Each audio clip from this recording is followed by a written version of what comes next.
You can do two things at once, but you can't focus effectively on two things at once because multitasking is a lie. If you haven't read the book, The One Thing by Gary Keller, I really encourage you to pick that up. But it's so true when it comes to multitasking. When you pick one thing up, and you're working at it, you can't hold two things at once. I don't know if you've ever tried juggling before, okay? I can juggle three balls at once. That's the best I can do. And, I can't really focus on anything else. Well, because I'll end up dropping the balls. Well, the same thing is when it comes to you trying to do two things at once. You're on the phone, you're talking to this person, you're sending an email. Somebody is not getting your full attention. I'm sure you've been on the phone while you're talking to your spouse or your friend, and they can hear you typing, and they're like, you didn't even just hear what I just said. And you're like, oh, what? Can you say that again? Well, the same thing when it comes to you trying to get two jobs done at the same time, two tasks done at the same time, two goals done at the same time. You're just going to end up screwing up one of them and not doing as good as you could on the other. So I want to encourage you, man, get rid of the idea of multitasking. It doesn't work. It just stresses you out, and it really weakens your efficiency. It weakens your quality of work, and it's not about quantity. It's about quality. I want to remind you about that. So just again, even back to that tortoise and the hare story, we're not trying to just, sprint through life and get all this stuff done. Don't multitask. Focus on the one thing. And there's so much power and so much thrust that gets into that, and learn to finish. That's the thing too. When you start to multitask, you end up missing things and you don't finish. And the key that in our generation these days is we start things, but we don't finish them. And you need to learn to finish. It's all done. It's all checked off. I can put that down. I'm not thinking about, oh, maybe I didn't finish it off. I didn't really check off all the boxes, because then it's just going to come back up. I'm going to get a phone call. I'm going to get an email response saying, oh, you missed this one part. And then it's going to take even more time. So really, did I really save time? I didn't. No. I just stressed myself out and actually caused myself more work, more pain, and then I didn't even do as good a job as I could for the customer. Now, I want us to say one thing about multitasking compared to delegation. Delegation is very, very different. Delegation is getting and hiring somebody else that has the skills and abilities you have, or maybe even better to do that job, and you hire them to get it done. That is powerful.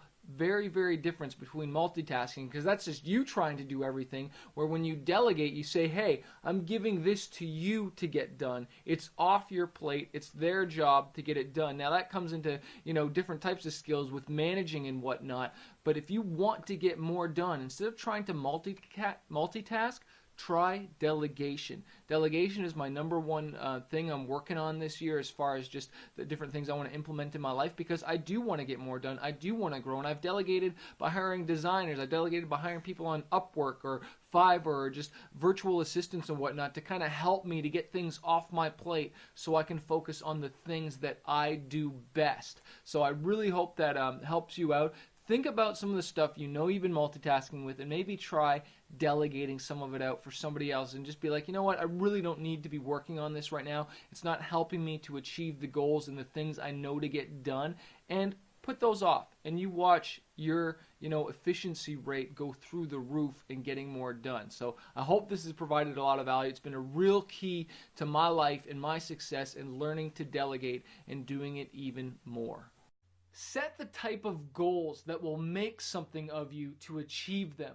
I heard it once says, it's not just about setting the goal so you can achieve the goal, but it's what setting the goal will cause you to become.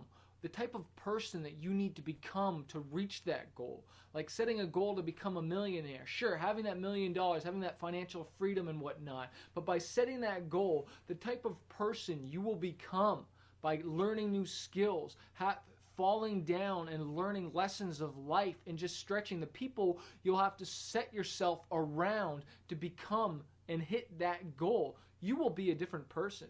I've become a different person by setting goals that are bigger than me, and as I've achieved this success, it's changed my life. It's changed the people I hang around. And that's a really good segue for this lesson, is that it's all about who you hang around. And I encourage you to share your goals with people that are going to stretch you, that are going to encourage you, they're going to keep you accountable and say, yeah, man, hey, how's your goals program going this year? How are things going? Have you set goals for your life this year? Like, I have certain friends that are, a little closer than others, and ones that aren't so close and that I can't talk about goal setting or whatnot. But I want to set myself around people that are going to stretch me, people that are going to ask me the tough questions and say, like, oh, okay, cool, Chris, that's your goals for this year? Is that all you're going to do? As opposed to them just saying,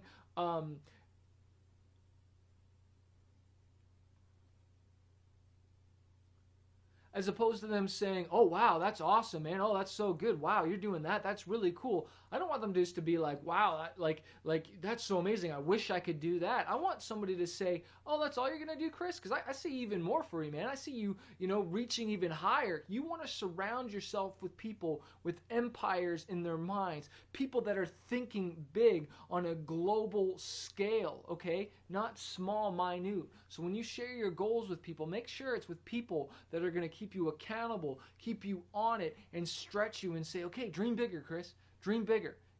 Like I might have said earlier, your goals are meant to be, not just like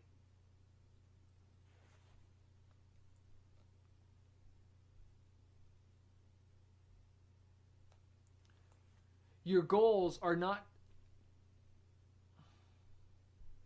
your goals are to be just out of reach but not out of sight. So I encourage you, look at your friends list and say, okay, I'm going to share my goals with him, with her, and with him. They're going to be my accountability partners. Maybe you just have just one accountability partner. And if you can't find one, in this course here, write down your goals and put them in this discussion and share. And let's challenge each other to grow and keep going big, because we need a support team. And as entrepreneurs, as solopreneurs, just business people thinking, sometimes there's not a lot of people that are on this level. And I know, and sometimes it's frustrating not being able to find people that are going to encourage you and stretch you. Well, hey, use this course and this community of members and people to encourage you. Post your goals down there and let's stir each other on.